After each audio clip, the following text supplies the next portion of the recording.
दोस्तों और भैया लोगन, आज का वीडियो है सुपनखा का नाक कटने के बाद जब पहुंची रावण के सभा में कहती है, भैया दुहाई है, भैया दुहाई है, आज हमारी नाक नहीं आपकी नाक काटी गई है और आपके सीमा पर 2 मानवों ने अतिक्रमण कर लिया है। रावण कहता है मानवों ने। तो भैया लोगन, अगर वीडियो आपको अच्छा लगे, ठीक ठाक लगे तो भैया प्लीज़ चैनल सब्सक्राइब कर देना, वीडियो को लाइक कर देना। तो वीडियो में आगे बढ़ते हैं। सुपनखा सभा में पहुंचते ही कहती है, दुहाई है महाराज, दुहाई है, मुझ पे अत्याचार किया गया है महाराज, अत्याचार किया गया है। लंकेश्वर महाराजा रावण की दुहाई है, दुहाई है। रावण कहता है, क्या हुआ सुपनखा? सुपनखा रोने लगती है। फिर रावण कहता है, ये कैसी गति बना रखी है, तुम्हारी नाक पर ये घाव कैसा? ये घाव नहीं है, तलवार से प्रहार किया गया है।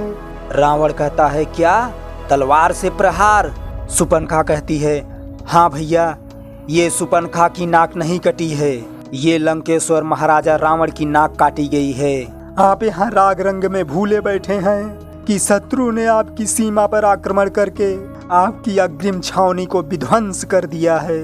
फिर रावण कहता है, छावनी को विध्वंस कर दिया है तो जनस्थान में बैठे खरदूषण क्या कर रहे हैं? सुपनखा कहती है, खरदूषण भी मारे गए हैं। मेघनाद कहता है, खरदूषण को मारना तो काल के लिए भी असंभव था, किसने किया ये दुस्साहस?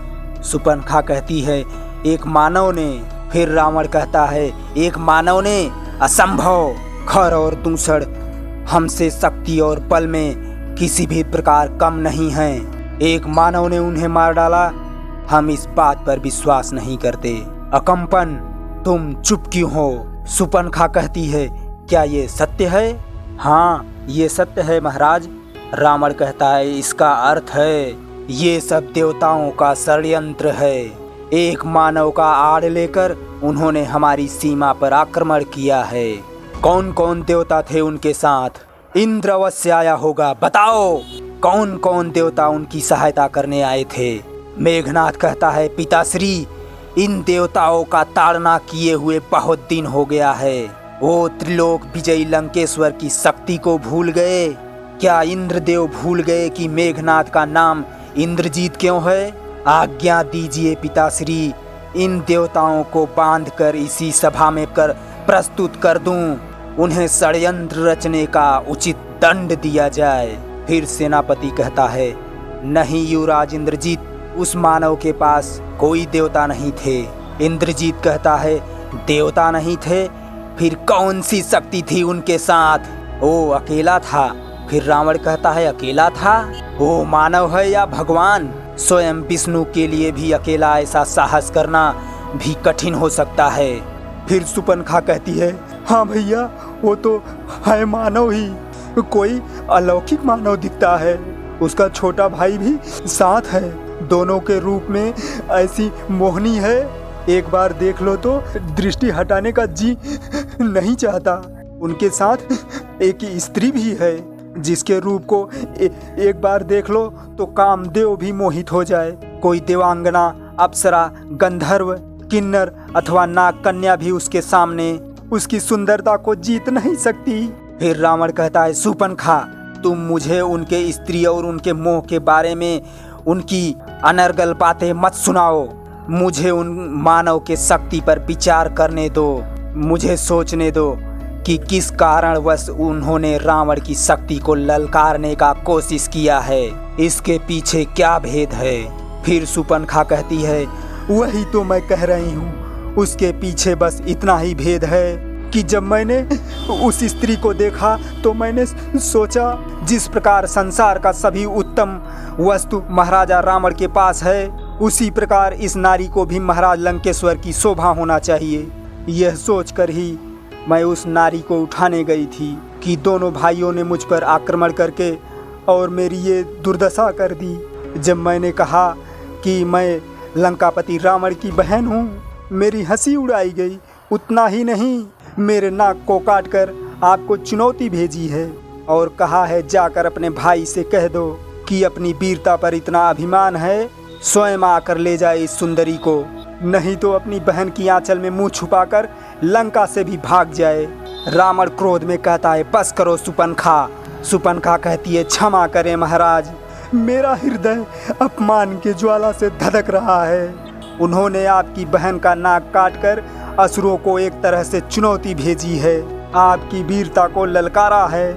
अगर आप में आत्मसम्मान की भावना है, आज ही उस स्त्री को छीनकर उससे ले आइए और उन दोनों मानवों को मेरे हवाले कर दीजिए, ताकि उन दोनों मानवों को मैं अपनी इच्छा के अनुसार दंड दूं। तभी मेरे इस अपमान का बदला पूरा होगा। फिर रावण गुस्से में कहता है, अवश्य सुपनखा, हम तुम्हारे अपमान, अपने भाइयों के मृत्यु का बदला लेना अपना प्रथम कर्तव्य समझते हैं, अन्यथा संसार के लोग हमारी हंसी उड़ाएंगे। अनुकंपन, कौन है वो मानव जिन्होंने अपनी मृत्यु का आह्वान किया है, हमारे भयंकर जनस्थान का विनाश किया है।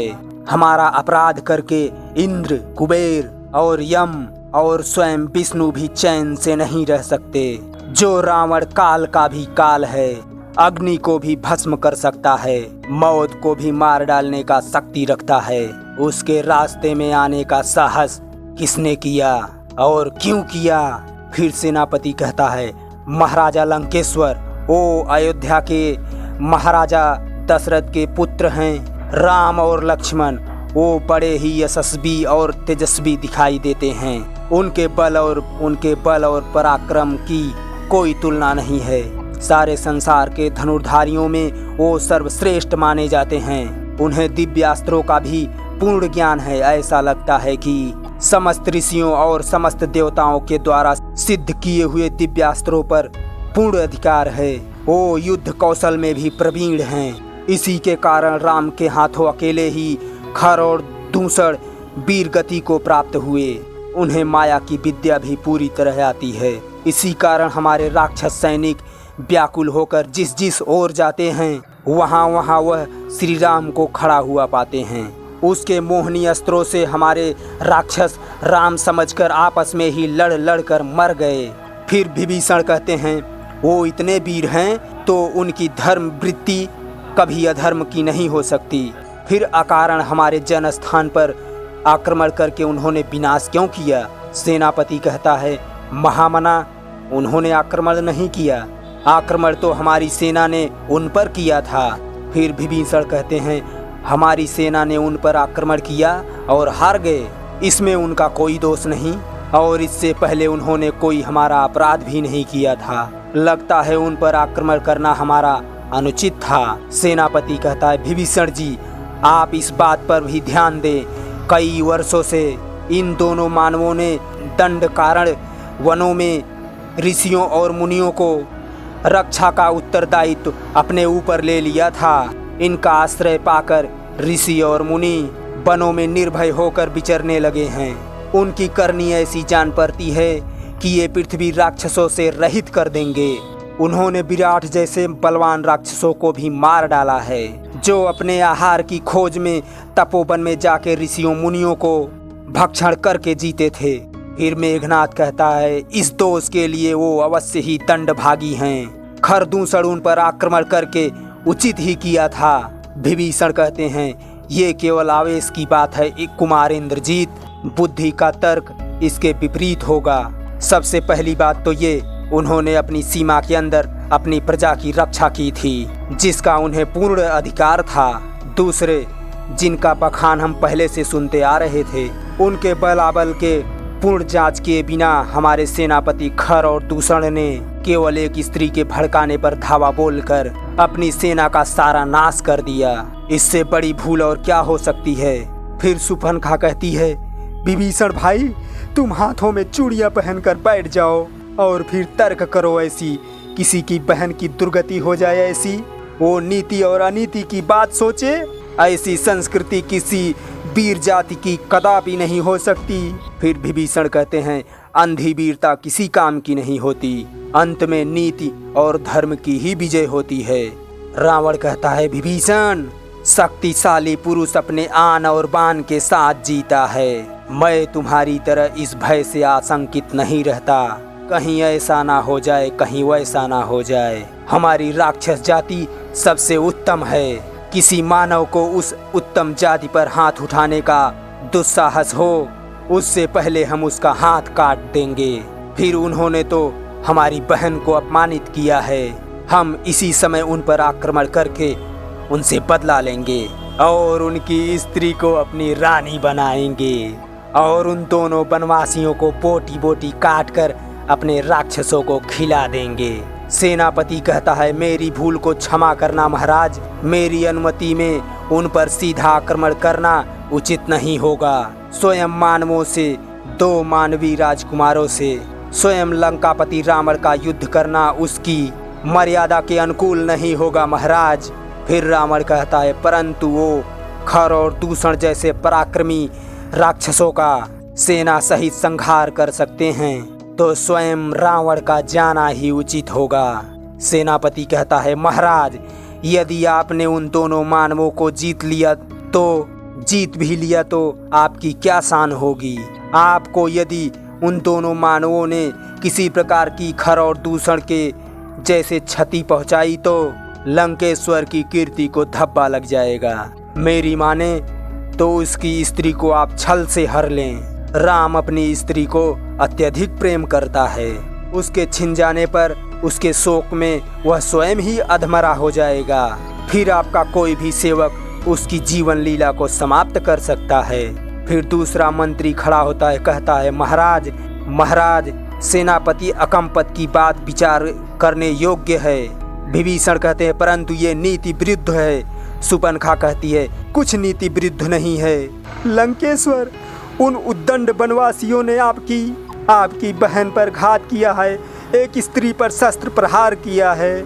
आप भी प्रतिघात कीजिए, उनकी स्त्री का मान मर्दन करके अपनी बहन का बदला लीजिए भैया।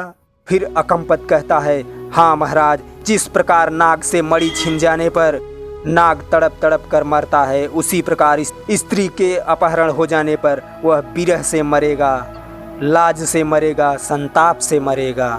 रावण कहता है, निश्चय यह सम्मति हमें विचार करने योग्य लगी है। सुपनखा कहती है, छल से, बल से, कौशल से सीता को उससे जुदा कर दो भैया। उसका गर्व भंग होगा, तभी मेरा कलेजा ठंडा होगा। रावण कहता है, होगा, यही होगा बहन।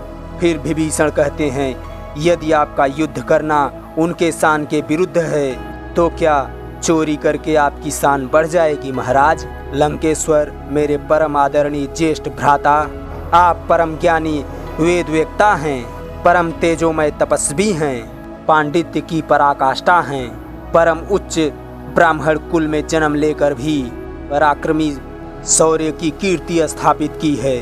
क्षणिक कुमति में अपनी उज्जवल कीर्ति को कलंकित ना कीजिए महाराज। आपने जो शक्ति पाई है वह धर्म जनित तपस्या से पाई है। अधर्म के मार्ग पर चलकर उसे छीण ना कीजिए। रावण कहता है, धर्म और अधर्म का विचार शक्तिहीन करते हैं विभीषण, शक्तिशाली जो करते हैं वही धर्म है। विभीषण कहते हैं, परंतु बस इस समय हम कोई तर्क नहीं सुनना चाहते। आप लोगों ने जो कहा हम उस पर विचार करके स्वयं निर्णय लेंगे। तो भैया लोगन, अब तक का वीडियो आपको कैसन लगा? अगर ठीक ठाक लगा है तो भैया प्लीज़ चैनल सब्सक्राइब कर देना, वीडियो को लाइक कर देना। तो धन्यवाद, थैंक यू, जय हिंद।